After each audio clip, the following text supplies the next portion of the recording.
O santuário celestial tem várias funções. Ele é apresentado no Antigo Testamento e no Novo também como um lugar de juízo, um lugar onde a expiação acontece e também um lugar onde há um conflito entre o bem e o mal. A luta entre o bem e o mal se inicia, ela vai se desenvolver e ela vai concluir no santuário.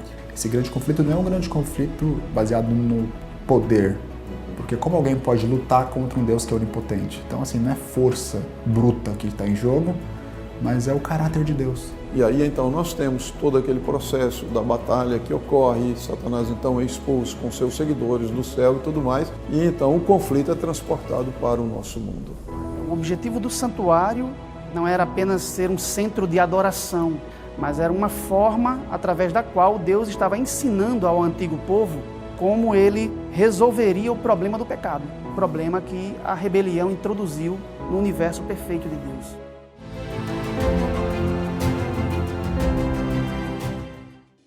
Lúcifer era o querubim que cobria, guardava o quê? A arca. Nosso santuário existe desde o princípio. Ele peca desde o princípio. O que é pecado?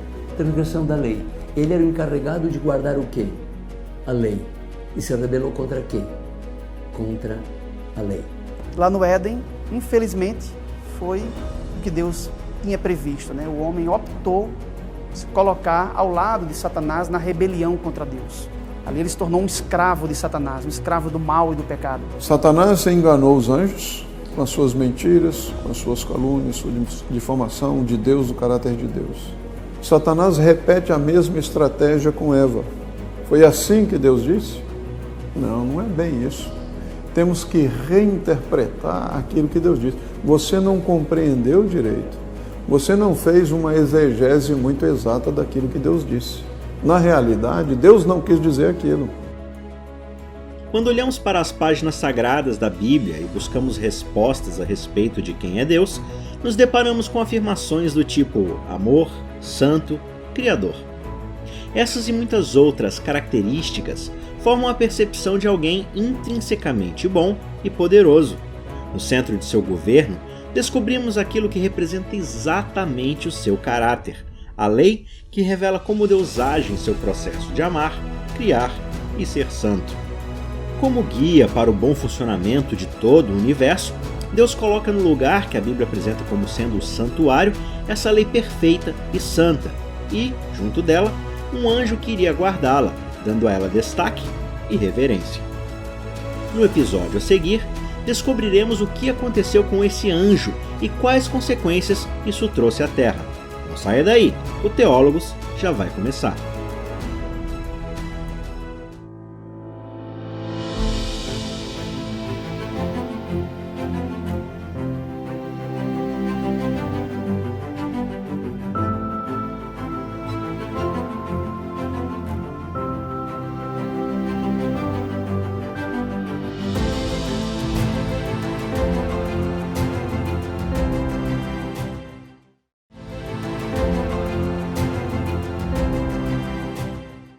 Uma criatura se rebelou contra Deus no próprio santuário, que são as características do Monte Santo, os recessos do norte, o Éden e assim por diante. Qual seria o trabalho dele se ele é um querubim cobridor? Ele está no monte, ali tem uma cidade, na cidade tem um templo, nesse templo tem um trono e ali no trono, quando se vê o templo aberto, se vê uma arca e ele é querubim cobridor. Paramos aqui e agora vamos fazer a pergunta: quem é querubim cobridor? Em Êxodo capítulo 25, verso 8 e 9, Deus manda fazer um santuário para eu habitar no meio deles. O 9 e o 40 diz: conforme tudo aquilo que eu te mostrar. Hebreus 8, do verso 1 até o 5. Agora bem, o ponto principal do que viemos dizendo é que temos um sumo sacerdote, o qual sentou à direita do trono da majestade do céu, ministro do santuário, daquele verdadeiro tabernáculo que levantou o Senhor e não o homem. E verso 5, os quais servem de figura e sombra das coisas celestiais, como se advertiu a Moisés, quando ia erigir o tabernáculo, dizendo: olha, faz todas as coisas conforme o modelo que te mostrei no monte. Então Moisés, tudo o que ele fez no tabernáculo ali mosaico, ele copiou daquilo que Deus mostrou no monte. Da onde? Do céu. Vamos agora à arca, o capítulo 25 do livro de Êxodo, do verso 10 ao verso 22, Deus diz para Moisés: farás também 2 querubins de ouro lavrados de martelo e o farás nos 2 extremos do propiciatório. Farás, pois, um querubim a um extremo e um querubim ao outro extremo, uma peça do propiciatório e a outra no outro lado do propiciatório. E os querubins estenderão por cima as asas, cobrindo com as asas o propiciatório. Esses querubins faziam o quê? Cobriam. Vamos à 1 de Crônicas 28, quando Deus dá o modelo para a construção do templo. Verso 18. Ademais, ouro puro em peso para o altar do incenso e para o carro dos querubins de ouro, que com as asas estendidas cobrem a arca da aliança do Senhor. Agora é interessante, o querubim guarda lá de Ezequiel, capítulo 28, e os querubins aqui que cobriam, a raiz da palavra cobrir e guardar é a mesma. Lá o termo é hasokek. Hasok é o termo aqui. Então, Lúcifer no céu era o querubim que guardava, cobria. Cobria o quê? Aqui diz que os que foram copiados de lá era para cobrir o quê? A arca. Portanto, Lúcifer, o trabalho dele, que nós comentamos ao começo, a sua atividade era cobrir, guardar. Cobrir o quê? A arca. E o que continha a arca? Mandamentos. Então, partindo desse primeiro ponto, Lúcifer era o querubim que cobria, guardava o quê? A arca. Se nós voltarmos a Ezequiel, capítulo 28, o verso 16, diz assim: a causa da multidão das tuas contratações foste cheio de iniquidade e pecaste. O que é pecado? Transgressão do quê? Da lei. Em 1 de João, capítulo 3:8, o que pratica o pecado é do diabo, porque o diabo peca desde o princípio. Nosso santuário existe desde o princípio. Ele peca desde o princípio. O que é pecado? Transgressão da lei. Ele era o encarregado de guardar o quê? A lei. E se rebelou contra quê? Contra a lei. Contemplar e revelar ao universo a lei e o caráter de Deus não era o bastante para Lúcifer. Em seu coração, o desejo de ser lei para si mesmo e para os outros cresceu mais forte do que seu senso de gratidão e devoção a Deus, alimentando cada vez mais uma vontade de estar acima de seu papel como criatura. Ele finalmente rompe com o Criador e profana o local pela qual ele deveria zelar, o santuário de Deus. Isaías 14 fala que tu que dizias no teu coração, subiria ao céu alto, junto às estrelas de Deus, levantarei meu trono no monte do testemunho. A palavra no hebraico ali é moed. As traduções em português elas dizem congregação. E a palavra é congregação mesmo, moed é congregação. A palavra testemunho no hebraico é edut. Então era um monte onde se congregavam. Mas quem se congregava ali? É interessante que os autores bíblicos, especialmente do Pentateuco, eles usam intercambiavelmente tenda do testemunho e tenda da congregação.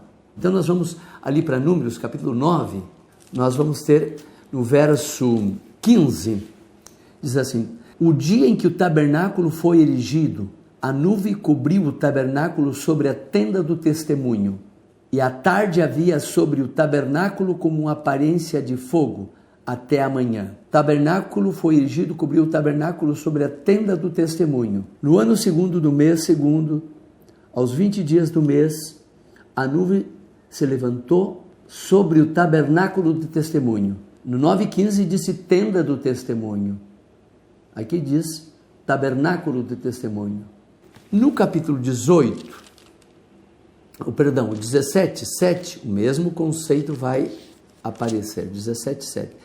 E Moisés colocou as varas diante do Senhor no tabernáculo do testemunho. O 18:6. Pois aqui eu tomei a vossos irmãos, os levitas, entre os filhos de Israel, dado a vós em dom ao Senhor, para que sirvam de ministério no tabernáculo de reunião. Satanás pecou, se levantou contra Deus no monte da congregação, o monte Moed. Agora nós temos um tabernáculo da congregação, temos uma tenda da congregação, mas temos um tabernáculo do testemunho e uma tenda do testemunho. Quando nós vamos ao livro de Êxodo, nós, junto com a tenda do testemunho e o tabernáculo do testemunho, que são intercambiáveis com congregação, nos deparamos no verso 6 do capítulo 30, e colocarás diante do véu que está junto à arca do testemunho. Tem uma tenda do testemunho e tem um tabernáculo do testemunho. Tem uma tenda da congregação e tem um tabernáculo da congregação. Agora nós vemos uma arca do testemunho. E no capítulo 31, verso 18, fala de umas tábuas do testemunho, que eram colocados dentro da arca do testemunho. Então, o lugar que anelou Ben-Sahar, que é o filho da manhã, que é Lucifer, Hillel, Isósforo no grego, ele anelou o lugar, o monte da congregação. Esse monte da congregação aparece também uma tenda da congregação. Aparece um tabernáculo da congregação. Mas tanto a tenda da congregação como o tabernáculo da congregação também são tenda do testemunho e arca do testemunho. E a arca do testemunho contém os 10 mandamentos. Aqui agora falando na realidade nossa. Então este monte da congregação, onde se congregavam, era o lugar onde estava a tenda da congregação, estava a tenda do testemunho, que é a mesma coisa, sinônimo, que é o tabernáculo do testemunho, que é o tabernáculo da congregação, monte da congregação, tabernáculo da congregação, tenda da congregação, monte do testemunho, tabernáculo do testemunho, tenda do testemunho, e ali dentro tem o quê? Arca do testemunho, que contém o quê? As tábuas do testemunho. O lugar que ele anelou para governar era onde estava o testemunho, onde estavam os 10 mandamentos, onde estava a lei de Deus, que é o reflexo do caráter de Deus. Ele quis ocupar o lugar de quem? Finalmente, de Deus. A luta entre o bem e o mal começa em que local? Santuário. Que lugar específico do santuário?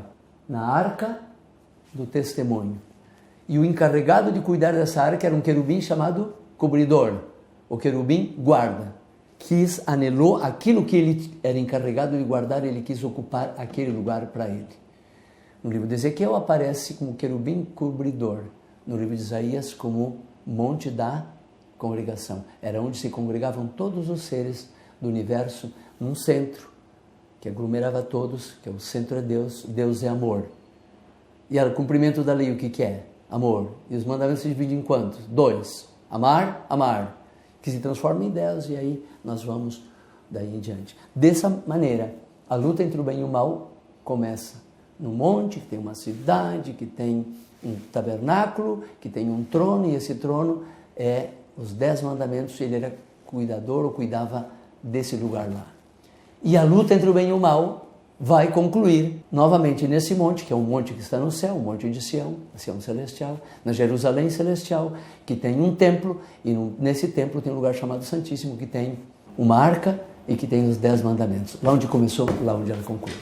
É comum algumas pessoas se perguntarem a razão de Deus ter permitido esse tipo de sabotagem em seu próprio governo. É certo que ele sabia das intenções de Lúcifer. Então, por que criá-lo e colocá-lo como guardião justamente daquilo que mais o representava diante do universo? A resposta é ampla e complexa, mas não podemos começar a construí-la sem antes deixar claro que para Deus o amor e a liberdade são inegociáveis. Quando Deus decidiu criar o nosso mundo, que existiam dezenas, centenas, milhares de mundos possíveis na mente de Deus, né? Embora nem todo mundo logicamente possível a Deus seria moralmente possível a Ele. Nem todo mundo seria factível. Nem todo mundo logicamente possível seria factível para Deus, dada a sua natureza moralmente perfeita. Mas quando Deus decidiu criar este mundo, quando Ele decidiu atualizar este mundo, Ele decidiu povoá-lo com criaturas que são agentes morais. Porque isso estava na decisão de Deus, né? Eu vou criar autômatos, máquinas programadas para responder positivamente, para obedecer, ou vou criar autônomos, pessoas livres, agentes morais livres, responsáveis moralmente por suas decisões. E óbvio que Deus optou por criar agentes morais livres. A partir desse momento, quando Deus decide criar o homem e lhe conceder o dom da liberdade, o dom maior da liberdade, algo estava em risco ali, né? Se Deus estava delegando ao homem a capacidade de responder ou rejeitar suas ordens, Deus estava correndo o risco de perder a humanidade. Correr o risco, eu digo, uma expressão, falo como homem, né? Uma expressão humana aqui. E Deus já havia previsto a queda e já havia providenciado os meios de escape para resgatar o homem caso viesse a transgredir. E o que aconteceu? Lá no Éden, infelizmente, foi o que Deus tinha previsto, né? O homem optou se colocar ao lado de Satanás na rebelião contra Deus. Ali ele se tornou um escravo de Satanás, um escravo do mal e do pecado. Como diz Pedro, né? Aquele que é vencido se torna escravo do vencedor. Então, quando o homem abandonou a lei de Deus, quando ele transgrediu a lei de Deus e se colocou como escravo de Satanás, Satanás usurpou o domínio que tinha sido concedido ao homem por Deus. Então Deus põe aí em ação o plano, que não foi um plano feito às pressas, mas que já estava oculto como um mistério na mente de Deus, desde os séculos intérminos da eternidade pretérita, e que Deus começou a pôr em ação já no Éden, quando anunciou ali no proto-evangelho, Gênesis 3,15, a vinda de um descendente da mulher que esmagaria a cabeça da serpente e restauraria o homem ao desígnio original. Então, como acontece lá no Éden, em Gênesis 3, quando Deus chega para interrogar, especialmente Eva, que é a primeira interrogada, ele faz uma pergunta para Eva. Capítulo 3 de Gênesis, verso 13. Disse o Senhor Deus à mulher: que é isso que fizeste? Respondeu a mulher: a serpente me enganou e eu comi. Satanás enganou os anjos com as suas mentiras, com as suas calúnias, sua difamação de Deus, do caráter de Deus. Satanás repete a mesma estratégia com Eva. Foi assim que Deus disse? Não, não é bem isso. Temos que reinterpretar aquilo que Deus disse. Você não compreendeu direito. Você não fez uma exegese muito exata daquilo que Deus disse. Na realidade, Deus não quis dizer aquilo. Mas, de fato, além de Deus não ter dito o que disse, Ele está tentando privar você de alguma coisa que seria muito bom para a sua vida. Então, veja, Satanás, ele leva o ser humano, ele quer argumentar, ele quer estabelecer um diálogo com o ser humano. E o ser humano, ao ceder nesse momento e dialogar com Satanás, então Satanás conquista a sua vitória, porque o ser humano não está preparado para rebater os argumentos de Satanás. O ser humano não tem capacidade intelectual para rebater os argumentos de Satanás. É muita presunção do ser humano achar que ele tem sabedoria suficiente para rebater a Satanás e sua argumentação. Então Eva se dispõe a argumentar. E então, no processo aqui, Satanás chega ao ponto, mediante a serpente, de negar as palavras de Deus. Não, não é isso que vai acontecer. Ou seja, Deus está mentindo. E o final desse processo é que a aliança que Eva e finalmente Adão tinham com Deus, ela é rompida. E a fidelidade do homem é transferida de Deus para Satanás. E isto ocorre no Jardim do Éden, que, como alguns estudiosos entendem, é um símbolo do primeiro santuário desta terra. Então, veja, nós temos um conflito inicial que acontece no santuário celestial, Ezequiel 28. Nós temos um conflito no primeiro santuário que existiu nessa terra, que é o Jardim do Éden, e Satanás, ele obtém as vitórias dele no santuário. Lúcifer fez sua ofensiva contra a criação de Deus, tentando enganar aqueles que, assim como o anjo rebelde, estavam encarregados de guardar a vontade do Criador em cada planeta moldado. E é no Éden, com o primeiro casal da Terra, que ele obtém sucesso. Sua rebeldia os contamina, e eles também se voltam contra Deus. Ao tentarem estabelecer seu próprio reinado, importaram para a Terra o pecado, contaminando o santuário terrestre. Eu creio que nenhum dos telespectadores tem alguma dúvida de que Satanás foi criado. A gente fala Satanás é meio complicado, mas Deus criou um anjo cobridor, Lúcifer, não é? Hillel, que tinha luz por si próprio. No livro de Colossenses capítulo 1, verso 18, então Deus, Colossenses capítulo 1, 15 e 16, ele é a imagem do Deus invisível. Esse ele aqui, um pronome pessoal, terceira pessoa do singular, esse ele, se nós olharmos anteriormente, é Jesus. Ele é o primogênito de toda a criação, porque nele foram criadas todas as coisas que há nos céus, as que há na terra, visível, invisível, principado, potestades. Nele foram criados por meio dele e para ele. Então, Lúcifer foi criado por o próprio Senhor Jesus. Nós não temos dúvidas. Se ele criou, Lúcifer é filho de quem? Vamos entender que ele é filho, em algum momento ele foi filho do Senhor. Hoje ele é um anjo rebelde. Como Lúcifer estava lá no Éden, nós podemos ver ali no programa anterior, vimos o capítulo 28, verso 12, no Éden tu estavas. Agora Deus segue avante com o plano. O que ele se revelou, Deus cria um segundo Éden. E esse Éden está aqui nessa terra. E agora Deus, lá, Lúcifer era o encarregado de, o querubim, a guarda, cobria. E agora Deus vai criar um segundo filho. Esse filho é Adão. E ele vai guardar. A palavra lá, chamar, guardar, no hebraico, também é a palavra chamar, guardar do jardim do Éden. No livro de Lucas, capítulo 3, verso 38, a Bíblia diz que Adão era filho de Deus. Diz assim, filho de Enós, filho de Sete, filho de Adão, e Adão era filho de Deus. Primeiro filho, Lúcifer, colocado, estava no Éden, a Bíblia diz que estava no Éden, tinha as pedras, e algumas das pedras da vestimenta dele eram pedras que existiam no jardim do Éden, capítulo 2, verso 18, ali o ônix, alguma dessas pedras. Agora, o segundo Adão também é filho, é colocado em que lugar? No Éden. No Éden. Agora, esse primeiro era cobridor, e nós avaliamos que ele cobria e guardava a lei. Querubim cobridor é aquele que cobria, que guardava a lei. Agora, essa lei é conhecida no Antigo Testamento como a lei da aliança. Vamos lá, o livro de Deuteronômio, capítulo 4, o verso 13. E ele os anunciou sua aliança, a qual os mandou colocar por obra os 10 mandamentos. O centro, a essência, o âmago dos 10 mandamentos da aliança são os 10 mandamentos. Agora, o primeiro filho estava encarregado de cuidar da aliança e transgrediu a aliança. E agora o segundo filho. Quando nós vamos para Oséias, capítulo 6, verso 7, a palavra de Deus nos diz que Adão transgrediu uma aliança também. Oséias, capítulo 6, 7. Mas eles, como Adão, transpassaram a aliança, a mesma palavra que aparece em Deuteronômio capítulo 4, verso 13, não é? Aliança, os 10 mandamentos, é a mesma palavra aqui, berit. Adão transgrediu berit. Como Adão transgrediu berit? Se Deus nunca deu, ou seja, explicitamente não aparecem os 10 mandamentos. Mas vamos ao livro de Gênesis.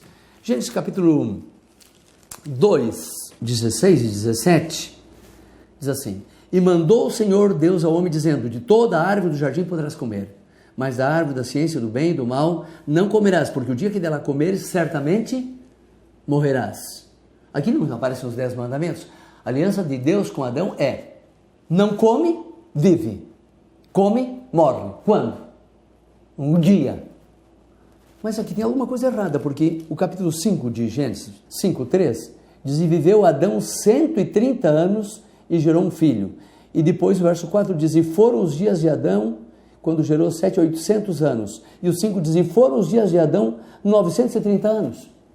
Então, aparentemente, Deus mentiu. No dia que você coma, você morre. E Adão não morreu. Agora, há um fenômeno interessante. O telespectador está convidado a nos acompanhar no capítulo 2, verso 25 do livro de Gênesis. Diz assim: E estavam ambos nus, Adão e sua mulher, e não se envergonhavam. Adão comeu e não morreu. Mas no 3:7 diz que um assunto ocorreu. Então foram abertos os olhos de ambos e conheceram que estavam nus. Estamos afirmando que Adão transgrediu uma aliança, Oséias 6:7. Que essa aliança é integrada em seu âmago, em sua essência, os 10 mandamentos. E foi dito: se tu come, tu vai morrer. Adão comeu e não morreu. Mas ficou o quê? Nu. A Bíblia diz que ele cozeu folhas de figueira. E é interessante aqui que o termo para fazer a vestimenta aqui, as folhas de figueira, a vestimenta que ele fez, no hebraico é hagorot. É um tipo de uma vestimenta que ele fez, chamada hagorot. Ele fez uma vestimenta. Mas no verso 10 diz, e respondeu, ouvi a tua voz no jardim e tive medo porque eu estava aqui, nu. Então ele fez vestimenta, mas seguia como? Nu. Novamente, o problema que nós estamos levantando aqui, que Adão não morreu no mesmo dia. Viveu quantos anos? 930 anos. Mas ele ficou nu. Nu. Do que estava vestido Adão? O Salmo 104, 1 e 2 diz assim, bendiz alma minha ao Senhor, Deus meu, muito te engrandeceu. Ele te vestiu de glória e de magnificência. Deus tinha vestido Adão de quê? De glória e magnificência. O que cobre de luz como uma vestimenta, o que estende os céus como uma cortina. Então Adão estava coberto do quê? De glória e de luz. E quando nós vamos para Romanos 3, verso 24, diz, porque todos pecaram e perderam o quê? A glória. Adão não morreu na mesma hora, mas perdeu o quê? A glória. Todos pecaram, o pecado não trouxe a morte imediata, mas Adão perdeu o quê? A glória. Ele estava vestido de luz, da glória de Deus. Aí nós voltamos lá para o livro de Gênesis, capítulo 3, e agora vamos descobrir que Deus não mente. Ele fez para si hagorot, no capítulo 3, verso 7. E no 10 diz, e respondeu, ouvi a tua voz, mas tive medo porque estava como? Nu. Estava sem roupa da mesma maneira. E no verso 21, diz, o Senhor Deus fez ao homem e à mulher túnicas de pele. E aqui é katenot. Aqui já não é uma vestimenta feita por seres humanos. Aqui é katenot, uma vestimenta feita por quem? Por Deus. Katenot. Adão não morreu, mas alguém morreu. Um cordeiro. Que cordeiro é esse? Apocalipse capítulo 13, verso 8. E adoraram todos os moradores da terra cujos nomes não estavam escritos no livro da vida do cordeiro que foi imolado desde o princípio do mundo. Que animalzinho foi esse? Cordeiro. Eu pergunto para os telespectantes, você consegue fazer uma vestimenta para um animal, do couro do animal, sem o animal morrer? É impossível. Então Deus disse, se tu come, morre. Se tu não come, vive. O homem comeu. Morreu? Não morreu. Mas alguém morreu. Quem? O cordeiro. Ali começa o tema, assim dizer, a atuação do santuário agora não é já o santuário do céu, o santuário na terra que vai acumular uma função que ele não tinha no céu. No céu era só louvor, era a doxologia, agora ele vai agregar a soteriologia, que é a salvação. Aqui começa todo o plano do santuário.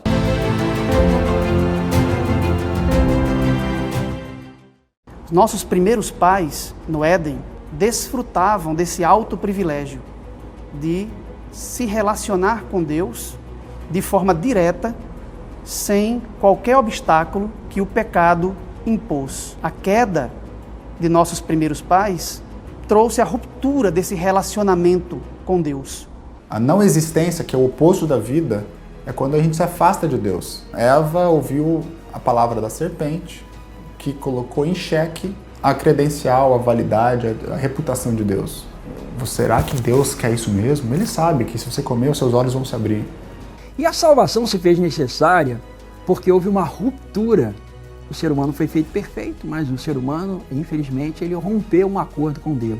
A ordem de Deus era para que não comesse do fruto e a sentença deveria ser a morte.